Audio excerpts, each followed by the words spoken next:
بسم اللہ الرحمن الرحیم۔ میرے عزیز بھائیوں، آج ہم حدیث نمبر 10 کو پڑھیں گے۔ حدیث نمبر 10 فاجر کے بارے میں ہے۔ حدیث نمبر 10 یہ ہے: والفاجر خب لہیم۔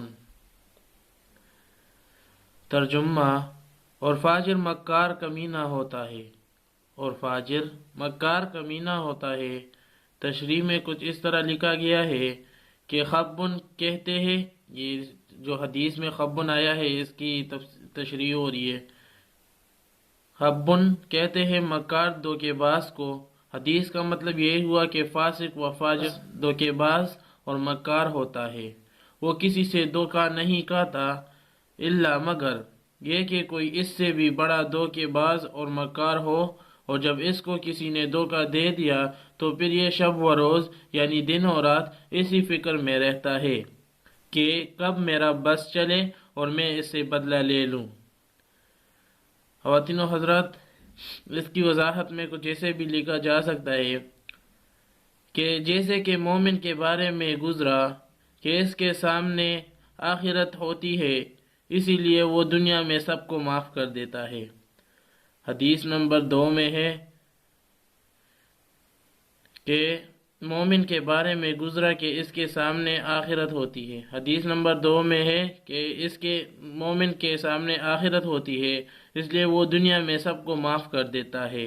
مگر فاسق و فاجر کی نظروں کا معاملہ بھی یہ ہوتا ہے کہ اس میں انتقام کا جذبہ ہوتا ہے، کہ فاجر و فاسق میں انتقام کا جذبہ ہوتا ہے، کیونکہ یہ سب کچھ دنیا ہی کو سمجھتا ہے۔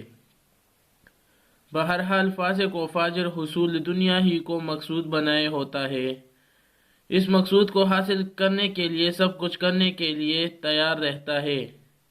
اگر کسی مقصد کی خاطر کسی کو دھوکہ بھی دینا پڑے تو وہ دھوکہ بھی دے دیتا ہے۔ ایک اور روایت میں آتا ہے کہ قیامت کے دن دھوکے باز کو جنت کے قریب بلایا جائے گا، اور جب وہ جنت کے قریب پہنچے گا اور داخل ہونا چاہے گا تو جنت کا دروازہ بند کر دیا جائے گا۔ اسی طرح اس سے معاملہ کیا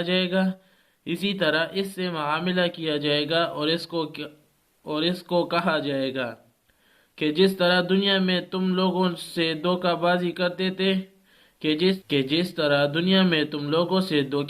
کرتے تھے آج تمہارے ساتھ بھی دھوکہ بازی کی جاتی ہے۔ بھائی دوستو، اگر آپ نے ہمارے چینل کو سبسکرائب نہیں کیا ہے تو سبسکرائب کر لے اور بیل آئیکن کو آل پہ کر دے تاکہ ہماری ویڈیو سب سے پہلے آپ تک پہنچ سکے اور آپ کا دن اس حدیث مبارک سے شروع ہو۔ اللہ تعالی ہمیں اس حدیث پر عمل کرنے کی توفیق عطا فرمائے۔ آمین۔